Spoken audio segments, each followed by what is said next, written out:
As a native New Yorker, an independent filmmaker, I think a lot about what makes New York City, New York City.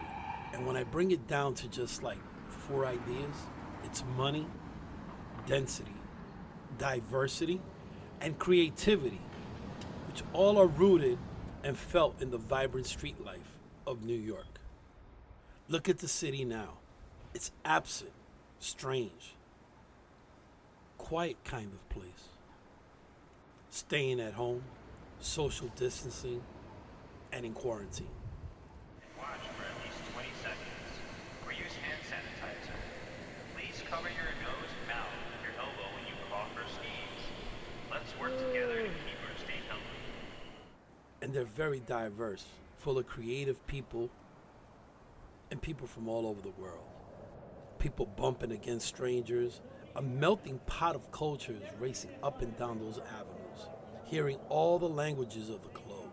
That's typically the experience of moving through the streets of New York. Stand clear of the closing doors, please.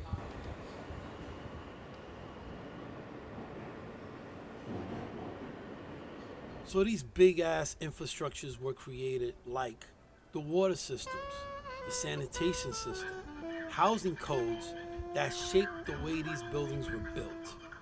The change you see as a result of infectious disease are a bit more metaphorical. It's going to be interesting to see the aftermath of this true historical period and whether it changes the direction of New York City's development. The city that never sleeps.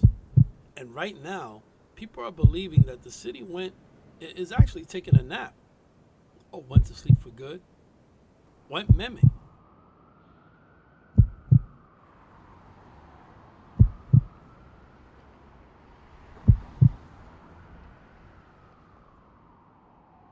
And all these people risking their lives, man, on the front lines. Whether literally in hospitals, keeping the subways and the buses moving, deliveries coming to put food on the shelves. There's still not a lot of people sleeping in New York.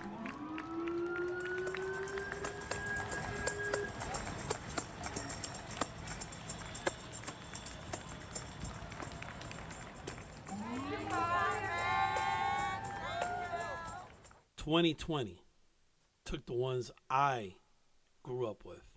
Chadwick Boseman, John Lewis, C.T. Vivian, Naya Rivera, Regis Philbin, John Saxon, Little Richard, Jerry Stiller, James Lipton, Kobe Bryant, Fred Willard, Betty Wright, Andre Harrell, Fred Curly Neal, and Nick Cordero, a Broadway star who died from COVID. New York City, did you die too? And watch out for my new podcast called Levitate, coming soon to Apple Podcasts, Amazon Audible, and Spotify.